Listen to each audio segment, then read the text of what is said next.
तीनों बहू अपने कमरे में सोई हुई थी, तब उर्मिला आवाज देती है, अरे ओ महारानियों, तुम तीनों कहाँ रह गई? जल्दी से हॉल में आओ। उर्मिला की आवाज सुनकर तीनों बहू अपने कमरे से जल्दी जल्दी बाहर आती हैं। क्या हुआ मम्मी जी, आप हम लोगों को क्यों बुला रही हैं? अरे तुम लोगों को पता नहीं है, शाम हो गई है, रात के खाने की तैयारी करो। हमारे घर में सब 9 बजे तक खाना खा लेते हैं। लेकिन मम्मी जी, हमने सुबह तो खाना बनाया था ना, मुझे ज्यादा काम करने की आदत नहीं है। मैं तो अपने मायके की रसोई में पैर भी नहीं रखती थी। मम्मी जी, वैसे ही रूम में इतनी गर्मी है, रसोई में तो मैं 2 मिनट खड़ी नहीं हो पाती हूँ। सुबह तो जैसे तैसे खाना बना दिया था, लेकिन अब और मुझे नहीं होगा। मेरे घर पर तो रसोई में भी एसी और कूलर लगा था। अगर तुम्हारी रसोई में एसी था तो तुम्हें अपने साथ एसी लेकर आना चाहिए था ना। अभी इस घर में जो रसोई है उसमें एसी नहीं है, तो तुम लोगों को बिना एसी के काम करना पड़ेगा। तुम लोगों ने प्यार करके शादी की है, तो सिर्फ प्यार करने से पेट नहीं भरता, खाने से भरता है। तो जाकर खाना बनाओ। उर्मिला की तीखी बातें सुनकर सोफिया और नताशा दोनों चुप हो जाती हैं। युवराज ने ईशानी को अपने माँ के बारे में पहले से ही सब कुछ बता कर रखा था, तो ईशानी कभी भी उर्मिला के सामने ज्यादा बातें नहीं करती थी और वो सोफिया और नताशा से बिल्कुल अलग, काफी शांत स्वभाव की लड़की थी। उर्मिला से डांट खाने के बाद तीनों बहू रसोई में खाना बनाने के लिए चली जाती है। रात में जब सभी लोग खाना खाने के लिए बैठते हैं, तब बहू, ये तुम तीनों ने क्या बना दिया है? रसोई बहुत गर्म होती, इसीलिए मैं जल्दी बनने वाला पास्ता बनाया है। मुझसे इतनी गर्मी में खाना नहीं बनेगा, इसीलिए मैंने आप लोगों के लिए बाहर से खाना ऑर्डर किया है। मैंने आप लोगों के लिए तड़का रोटी बनाई है। यूवी ने मुझे बताया था कि आप लोगों को तड़का रोटी पसंद है। सोफिया बहू, नताशा बहू, तुम दोनों क्या हमारी तबीयत खराब करवाना चाहती हो? रात में कोई ये सब खाता है क्या? मैं ये नहीं खाऊंगी। ईशानी, तू मुझे तड़का रोटी दे दे। सोफिया भाभी, पास्ता मैं खाऊंगा, मुझे पास्ता बहुत पसंद है। ईशानी, मेरी प्लेट में पास्ता डालो। पहले मैं पास्ता खाऊंगा, फिर तड़का रोटी खाऊंगा। उर्मिला ईशानी का बनाया तड़का रोटी खाती है और बाकी के घर वाले तीनों बहू का बनाया खाना खाते हैं। अगले दिन उर्मिला के तीनों बेटे अपना काम करने के लिए शहर चले जाते हैं। ऐसे ही दिन गुजरते हैं। तीनों बहुओं को एक रसोई में खाना बनाने में काफी दिक्कत होती है। ऊपर से गर्मी की वजह से तीनों की हालत बहुत खराब हो जाती है। एक दिन तीनों शाम में छत पर बैठी बातें कर रही थी। हम तीनों के पति हमें इस गर्मी में छोड़कर खुद शहर चले गए। बिना एसी के तो मुझसे अब इस घर में रहा ही नहीं जा रहा है। अब जब विवेक जी घर आएंगे तो मैं भी उनके साथ शहर जाऊंगी। मुझे भी यूवी की बहुत याद आ रही है, बहुत दिन हो गए उन्हें देखे। तीनों अमीर बहू जैसे तैसे अपने ससुराल में एडजस्ट होने की कोशिश कर रही थी। उन्हें अपने पति की याद आ रही थी। देखते ही देखते हफ्ता गुजर जाता है। तभी एक दिन तीनों के पति घर आते हैं। अरे वाह कबीर, आप लोग आ गए। अब मैं भी आपके साथ शहर जाऊंगी, यहाँ बहुत गर्मी है। सॉरी, लेकिन अब ये पॉसिबल नहीं है। लेकिन क्यों जेठ जी? हमारे स्टार्टअप फेल हो गया है। हम लोगों के पास अब कुछ भी नहीं बचा। सारे पैसे इन्वेस्टर्स और एम्प्लॉइज ने ले लिए। लेकिन ऐसा कैसे हो सकता है? मैंने आपका स्टार प्लान खुद स्टडी किया था, वो बिल्कुल परफेक्ट था। लॉस होने का तो सवाल ही पैदा नहीं हो सकता है। सोफिया, मैंने तुम्हें जो प्लान दिखाया था वो हमारा नहीं बल्कि किसी और का था। मैंने दूसरी कंपनी का प्लान चुराया था। कबीर, इतना बड़ा धोखा! मैंने तुम्हारे स्टार्टअप में कितना पैसा लगाई होती। सोफिया, क्यों ना तुम थोड़ा और पैसा हमारे स्टार्टअप में इन्वेस्ट करो। वैसे भी तुम्हारे पास बहुत पैसा है। नहीं, अब मैं तुम्हारे स्टार्टअप में 1 रुपया भी इन्वेस्ट नहीं करूंगी। तुम चीटर हो। तुम कैसे पैसे इन्वेस्ट नहीं करोगी? मैं तुमसे शादी भी इसीलिए किया था क्योंकि तुम अमीर हो और तुम पैसे देने से मुझे मना कर रही हो। भाई भाभी को छोड़िए, मैं नताशा से बात करता हूँ, वो हमारी हेल्प जरूर करेगी। नताशा डार्लिंग, क्या तुम मेरे स्टार्टअप में पैसे इन्वेस्ट करोगी? प्रॉफिट होते ही मैं तुमको अच्छा रिटर्न दूंगा। सॉरी विवेक, बट अब मेरे पास पैसे नहीं है, क्योंकि मैंने अपने सारे पैसे 3 साल के लिए फिक्स डिपॉजिट में डाल दिए हैं। अब मुझे पैसे मैच्योर होने के बाद ही मिलेंगे। नताशा की बात सुनकर विवेक को गुस्सा आ जाता है। नताशा, तुमने किससे पूछकर ये हरकत की? विवेक, वो मेरी कमाई के पैसे थे। मैंने मेहनत करके वो पैसे कमाए थे, तो उसका क्या करना है? इसके लिए मुझे किसी से पूछने की जरूरत नहीं है। तो उसका क्या करना है? इसके लिए मुझे किसी से पूछने की जरूरत नहीं है। तुम एक नंबर की डंप हो। मेरा सारा प्लान चौपट कर दिया। मैंने तुमसे शादी इसीलिए की थी कि तुम जरूरत पड़ने पर अपने पैसों से मेरी मदद करोगी, लेकिन तुमने तो सब गड़बड़ कर दिया। विवेक की बात सुनकर नताशा को बहुत गुस्सा आता है। वो विवेक को खींचकर थप्पड़ लगाती है। विवेक, तुम मेरे साथ ऐसा कैसे कर सकते हो? तुमने सिर्फ पैसों के लिए मुझसे शादी की। क्या तुम मुझसे प्यार नहीं करते? मतलब वो बातें करना, डेट पर ले जाना, इम्प्रेस करना सब नाटक था। विवेक और कबीर की वजह से नताशा और सोफिया का दिल टूट गया था। उन्हें बहुत बुरा लगा था कि उनके पति ने उनके साथ सिर्फ उनके पैसों के बारे में शादी की है। नताशा और सोफिया दोनों सोफे पर बैठकर रोने लगती हैं। ये आप लोगों ने ठीक नहीं किया जेठ जी, आपने बहुत गलत किया है। क्या यही संस्कार दिए हैं मैंने तुम लोगों को कि तुम दूसरों को धोखा दो, उनके साथ चीट करो। मुझे लगा तुम लड़कियों से प्यार करते हो, लेकिन तुमने अपने मतलब के लिए उनसे शादी की। हद कर दिया तुम लोगों ने। परिवार वाले विवेक और कबीर से बहुत गुस्सा थे। कोई दोनों से बात भी नहीं कर रहा था। खाना खाते हुए भी सभी विवेक और कबीर को इग्नोर करते हैं। माँ पापा, आप लोग हमें इग्नोर कर रहे हैं, हमसे बात क्यों नहीं कर रहे हैं? अरे जो तुम लोगों ने किया है उसके बाद तो मैं तुम लोगों की शक्ल भी नहीं देखना चाहता। मेरा बस चले तो मैं तुम्हें घर से निकाल दूं, लेकिन इन लड़कियों की वजह से मैंने तुम लोगों को घर में रखा हुआ है। हमें माफ कर दीजिए पिताजी, हमसे गलती हो गई है, लेकिन हम लोग अब सही तरीके से काम करेंगे, कोई शॉर्टकट नहीं लेंगे। विवेक और कबीर दोनों अपने घर वालों को मनाने की काफी कोशिश करते हैं, लेकिन सोफिया और नताशा अभी भी उनसे गुस्सा थी। वो दोनों सिर्फ अपने पति से नहीं बल्कि घर वालों से भी गुस्सा थी, इसीलिए वो कोई खाना नहीं बनाती हैं। एक दिन ईशानी किचन में काम कर रही थी, तभी उर्मिला किचन में आती है। अरे छोटी बहू, तू इतनी गर्मी में अकेले यहाँ क्यों काम कर रही है? सोफिया नताशा कहाँ है? पता नहीं मम्मी जी, दोनों जेठानी जी तो 1-2 दिन से खाना नहीं बना रही हैं। सोफिया, नताशा, जल्दी से हॉल में आओ। उर्मिला सोफिया और नताशा दोनों को उनके कमरे से बुलाती है। क्या हुआ है तुम लोगों को? तुम लोग अपने कमरे से बाहर क्यों नहीं आ रही आजकल? कुछ नहीं मम्मी जी, वो बस ऐसे ही। सोफिया, नताशा, मैं जानती हूँ कि मेरे बेटों ने तुम्हारे साथ बहुत गलत किया है, लेकिन तुम लोगों ने अब आगे क्या करने का सोचा है? आपके बेटे ने हमसे झूठ बोलकर हमें अपने प्यार के जाल में फंसाया। हम दोनों अमीर घर से हैं। मेरी फैमिली इस रिश्ते के लिए तैयार नहीं थी, लेकिन फिर भी मैंने अपने प्यार के लिए उनके खिलाफ जाकर विवेक से शादी की। तो मैं अपने घर वापस नहीं जा सकती।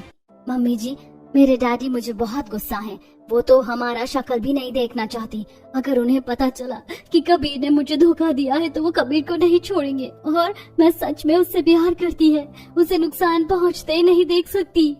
अभी दोनों बहू को रोता देखकर उर्मिला की आंखों में भी आंसू आ जाते हैं। उर्मिला दोनों की मजबूरी समझ रही थी। वो अपनी दोनों बहू को समझाती है। सोफिया, नताशा, जो हो गया सो हो गया। अब तुम दोनों कबीर और विवेक की पत्नी हो। मैं ये नहीं कह रही कि तुम उन्हें माफ कर दो, ये तुम्हारी मर्जी है, लेकिन ये घर जितना मेरे बेटों का है अब तुम्हारा भी है, तो तुम लोग उदास होने की जगह यहाँ खुशी से रह सकती हो। पहली बार उर्मिला अपनी बहू से प्यार से बात करती है। जब उर्मिला समझाती है तो ये चीज दोनों को बहुत अच्छी लगती है और वो उर्मिला को गले लगा लेती है। अब तीनों बहू मिलकर अपनी रसोई संभालती है। एक दिन सुबह तीनों बहू रसोई में काम कर रही थी, तभी युवराज रसोई में आता है। ईशानी, तैयार हो जाओ, हम लोगों को मूवी जाना है। आज मुझे ज्यादा काम नहीं है तो मैं तुम्हें घुमाने ले जाना चाहता हूँ। अच्छा ठीक है जी। ईशानी थोड़ा बहुत काम करती है और फिर तैयार होकर युवराज के साथ मूवी देखने के लिए चली जाती है। एक हमारे पति हैं जो गुस्सा होने के बाद भी हमें मना नहीं रहे हैं, और देवर जी को देखो, ईशानी को मूवी दिखाने ले जा रहे हैं। हाँ यार, कबीर जी ने मुझे एक बार भी सॉरी नहीं कहा। नताशा और सोफिया दोनों अपने पतियों की हरकतों से बहुत उदास थी। शाम को जब युवराज और ईशानी फिल्म देखकर आते हैं तब, देवरानी जी, सुबह हम दोनों ने मिलकर सारा खाना बनाया था, अब मैं खाना नहीं बनाऊंगी, तो रात का खाना तुम बना देना। इतना कहकर सोफिया नताशा को लेकर अपने कमरे में चली जाती। ईशानी जो अभी फिल्म देखकर आई थी, उसने थके होने के बाद सभी घर वालों के लिए रोटी, चावल, 3 तरह की सब्जी, सब कुछ बनाना पड़ता है। उफ, एक तो मैं बाहर से आई हूँ, ऊपर से इतनी गर्मी में खाना बनाने में तो मेरी हालत खराब हो रही है। ईशानी सभी घर वालों के लिए खाना बनाती है, सभी खाना खाते हैं और फिर अपने अपने रूम में सो जाते हैं। अगली सुबह सोफिया और नताशा पहले ही रसोई में चली जाती हैं। ईशानी रसोई में जाकर देखती है तो दोनों ने अभी तक काम शुरू नहीं किया था। आज युवराज को किसी क्लाइंट से मिलने के लिए जाना है, क्या मैं पहले खाना बना सकती हूँ? नहीं, 9-10 बजे तक बहुत गर्मी हो जाती है। हम लोग पहले रसोई में आए हैं तो हम पहले खाना बनाएंगे, तुम्हें इंतजार करना पड़ेगा। शायद ये दोनों जानबूझकर मेरे साथ ऐसा कर रही है। मैं इन दोनों का इंतजार करूंगी तो युवी को क्लाइंट से मिलने में लेट हो जाएगा। मैं काम करती हूँ, आंगन में चूल्हे में बैठकर खाना बना लूंगी। ईशानी आंगन में जाती है और वहाँ 3 ईंटों का चूल्हा बनाकर उसमें सबके लिए खाना बनाती है। आंगन में खाना बनाने की वजह से ईशानी को काफी गर्मी लगती है, पर वो पसीना पोंछते हुए सारा खाना बनाती है। जब सभी खाना खाते हैं तब, ईशानी, आज खाने का स्वाद काफी अलग और स्वादिष्ट है। वो मम्मी जी, मैंने आज चूल्हे पर खाना बनाया था क्योंकि जेठानी जी रसोई में काम कर रही थी और युवी को जल्दी बाहर जाना था। खाना तो टेस्टी बना है, कभी कभी इस तरह का खाना बना दिया कर। ईशानी की तारीफ सुनकर उसकी दोनों जेठानी फिर से जल जाती है। एक दिन तीनों बाजार सब्जी लेने के लिए जाती है। बाजार में सब्जी वाले के सामने, जेठानी जी, मैं सोच रही थी कि हम लोगों को अलग अलग तरह का खाना बनाने की जगह एक तरह का खाना बनाना चाहिए, इससे गर्मी में खाना जल्दी बन जाएगा। नहीं, मैं साथ में खाना नहीं बनाऊंगी, हम लोग अलग हैं, हम लोग अलग अलग तरह का खाना बनाएंगे। देवरानी जी, मुझे भी तुम्हारे साथ खाना नहीं बनाना है। इस तरह तीनों बहू बाजार में बहस करने लगती हैं, जिसे देखकर आसपास के लोग हंसने लगते हैं। जब तीनों घर आती हैं तब तुम लोगों को बाजार पे भी चैन नहीं है, वहाँ भी लड़ रही थी तुम लोग। मेरी दोस्त रूपा ने बताया कि सभी तुम लोगों पर हंस रहे थे। जाओ जाकर रसोई में खाना बनाओ। तीनों बहू रसोई में खाना बनाती हैं, लेकिन आज गर्मी बहुत ज्यादा थी, तो गर्मी की वजह से नताशा का मेकअप और मस्कारा पिघल रहा था और पसीने से होते हुए आटे में गिर रहा था। ओह माय गॉड, कितनी गर्मी है, मेरी 5000 का मस्कारा पिघल रहा है। ईशानी नताशा के मेकअप का मजाक बनाती है कि तभी सोफिया किचन में टेबल फैन ले आती है। पंखे की हवा से मिर्च के तड़के की खुशबू पूरी रसोई में फैल जाती है और सभी खांसने लगते हैं। ईशानी और नताशा सोफिया को पंखा बंद करने के लिए कहती है, लेकिन सोफिया बंद नहीं करती है, जिससे तीनों बहू फिर लड़ने लगती है। तीनों के लड़ने की आवाज सुनकर उर्मिला रसोई में आती है। मैं तो तंग आ चुकी हूँ तुम लोगों से, तुम तीनों जंगली बिल्लियों की तरह लड़ती रहती हो, और ये सब मेरे निकम्मे बेटों की वजह से हुआ है। इन्होंने अगर तुम 3 अमीर लड़कियों से शादी नहीं की होती तो ये कुछ नहीं होता। अगर तुम तीनों से एक रसोई नहीं संभाली जा रही है तो चली जाओ अपने मायके। उर्मिला ने अपनी बहू को बहुत डांटा था, इसीलिए तीनों उदास होकर अपने अपने कमरे में चली जाती हैं। ईशानी जब शाम को छत से सूखे कपड़े लेने जाती है तो देखती है कि उसके दोनों जेठ छत पर उदास बैठे हुए हैं। जेठ जी, आप लोग उदास क्यों बैठे हैं? ईशानी, हमारा युवराज तो अच्छा है, लेकिन हम लोग उसकी तरह अच्छे नहीं है। हमने अपनी पत्नी के साथ बहुत गलत किया है। हम लोग अपनी गलती पर बहुत शर्मिंदा हैं। अगर आप लोगों को सच में बुरा लग रहा है तो आप अपनी पत्नी को मनाते क्यों नहीं? वो आपसे प्यार करती हैं, वो आपको माफ कर देंगी। ईशानी के समझाने पर कबीर और विवेक दोनों छत से नीचे आते हैं और आंखों में आंसू लिए हॉल में अपनी पत्नियों के सामने नीचे घुटनों पर बैठकर उनसे माफी मांगते हैं। सोफिया, प्लीज मुझे माफ कर दो, मुझसे बहुत बड़ी गलती हो गई है। नताशा, मुझे भी माफ कर दो, मैंने भी बहुत बड़ी गलती की है। आज हम लोग फंडिंग के लिए एक क्लाइंट से मिलने के लिए गए थे। उस क्लाइंट ने हमें बताया कि पहले वो भी हम लोगों की तरह स्ट्रगल कर रहा था, लेकिन उसकी पत्नी ने उसका साथ दिया और दोनों के प्यार और मेहनत की वजह से उनका स्टार्टअप यूनिकॉर्न बन गया। लेकिन हमने तुम लोगों को धोखा देकर अपना काम निकालना चाहा, इसीलिए हमारा स्टार्टअप फेल हो गया। प्लीज हमें माफ कर दो। सोफिया, मुझे अब तुम्हारे पैसे नहीं बल्कि बस तुम्हारा साथ चाहिए। विवेक और कबीर दोनों को अपनी गलती का एहसास था, उनकी आंखों में सच्चे आंसू थे, इसीलिए सोफिया और नताशा दोनों उन्हें माफ कर देती हैं। आप उठिए, पहले मैं आपका साथ दूंगी, हम लोग फिर से स्टार्टअप पर काम करेंगे। विवेक जी, मैं आपके लिए फिर से डिजाइन बनाऊंगी और आप देखिएगा, इस बार हमारा स्टार्टअप जरूर सक्सेसफुल होगा। सोफिया और नताशा अपने पति को माफ कर देती हैं और फिर सभी अपने कमरे में चले जाते हैं। सोफिया, हमारे स्टार्टअप का सक्सेसफुल हो जाए, इसके बाद मैं तुम्हें हनीमून पर लेकर चलूंगा। कबीर की बातें सुनकर सोफिया शर्मा जाती है। वहीं विवेक और नताशा भी बहुत दिनों बाद अच्छे से बात करके खुश थे। ऐसे ही दिन गुजरते हैं। सोफिया और नताशा, कबीर, विवेक और युवराज के नए स्टार्टअप पर काम करती हैं, लेकिन एक रसोई में अभी भी 3 बहू को काम करने में काफी दिक्कत होती है। एक दिन जब कबीर बजट देख रहा था तब वो तीनों बहू को बुलाता है। सोफिया, नताशा, ईशानी, ये सब क्या है? खाने पीने में इतना खर्चा? अरे तुम लोगों को खर्चा कम करना पड़ेगा, क्योंकि हमें स्टार्टअप के लिए पैसे जमा करना है। कबीर की बात सुनकर ईशानी तो किचन में अपना खाना ठीक से बनाती है, लेकिन गर्मी की वजह से खाना बनाने से बचने के लिए नताशा और सोफिया बाहर से खाना ऑर्डर करती थी। जब ईशानी ये सब देखती है तब उसके दिमाग में एक आइडिया आता है। जेठानी जी, क्या आप दोनों कल मेरे साथ मेरी फ्रेंड की किटी पार्टी में चलेंगी? हमें वहाँ बहुत मजा आएगा। हाँ, चलते हैं ना, वैसे भी घर में रहकर मैं बोर हो गई हूँ। अगले दिन सोफिया, ईशानी और नताशा तीनों ईशानी के दोस्त के घर किटी पार्टी पर जाती हैं। ईशानी के दोस्त की भी 2 देवरानी थी, लेकिन तीनों साथ मिलकर काम कर रही थीं, जिससे सारा काम बहुत जल्दी हो जाता है। अरे वाह, सारा काम बहुत जल्दी हो गया और आप तीनों थकी हुई भी नहीं लग रही है। साथ मिलकर काम करने से मेहनत कम हो जाती है, काम जल्दी होता है और राशन भी कम बर्बाद होता है।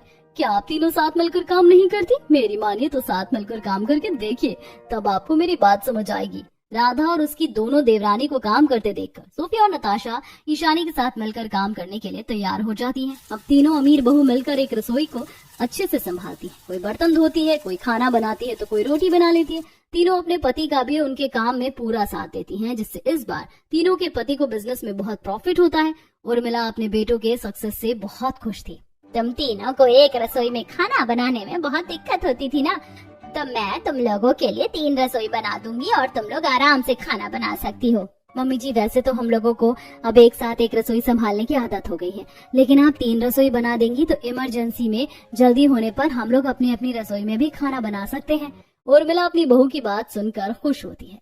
इस तरह तीनों अमीर बहू एक रसोई वाले घर में खुशी से रहती हैं और तीनों बहू साथ मिलकर सबके लिए खाना बनाती हैं।